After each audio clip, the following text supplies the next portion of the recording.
Bonsoir à tous et bienvenue dans 10 minutes inside de l'actu, ravi de vous retrouver en ce 11 septembre 2019.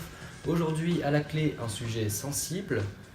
Et oui, comme vous en doutez, aujourd'hui jour pour jour, 18 ans après la tragédie qui n'est autre que l'attentat organisé contre les tours jumelles aux États-Unis le 11 septembre 2001, nous allons retracer cette journée terrible qui ont plongé les États-Unis dans l'horreur totale. Et voyons qui se trouve derrière ces organisations terroristes. Nous allons donc procéder en 5 étapes. Premièrement, le déroulement de la journée du 11 septembre, pour ensuite parler de Al-Qaïda, qu'est-ce que c'est, en quoi cela consiste. Ensuite, on va parler de Ben Laden, comment se sont sortis les États-Unis suite à ces attentats, comment ils ont réagi, puis la guerre d'Irak. C'est alors le 11 septembre 2001, à 8h46, que le cauchemar commence pour les États-Unis. Le premier avion percute la tour nord du World Trade Center. 17 minutes plus tard, un autre avion vient de frapper la tour sud. C'est à Washington que George Bush apprend la nouvelle. 60 on page 153.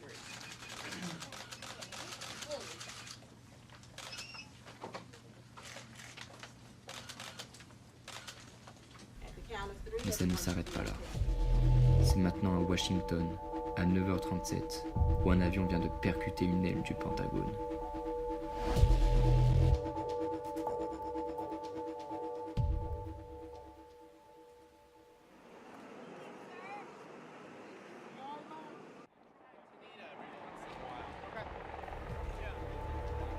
À 10h, la tour sud s'effondre.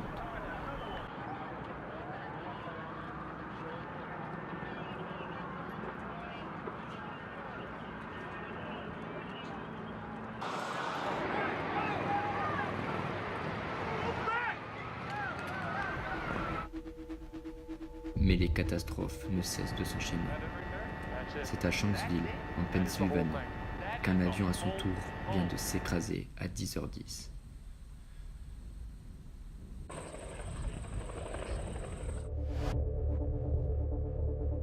À 10h28, c'est la tour nord qui s'effondre.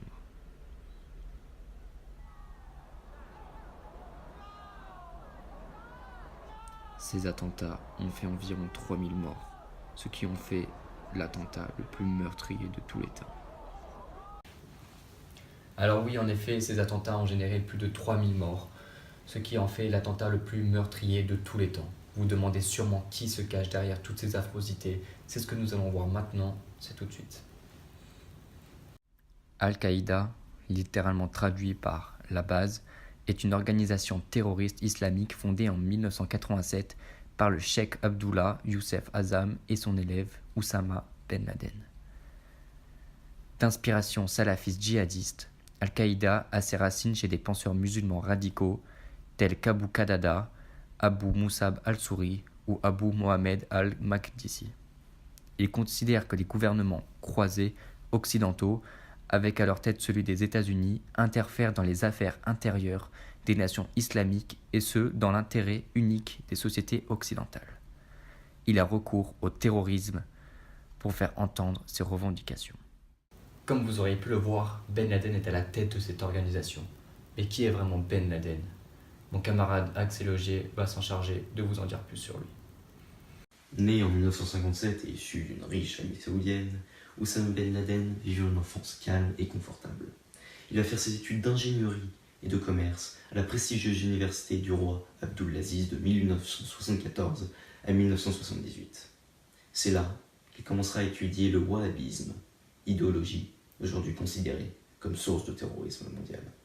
Fervent opposant à l'URSS, ce n'est qu'à seulement 22 ans que le futur terroriste va participer à son premier financement d'une organisation terroriste, les Moudjahids, des combattants qui viennent combattre en Afghanistan contre l'URSS. Dans les années 90, la guerre du Golfe éclate, et Ben Laden se trouve un nouvel ennemi en les États-Unis.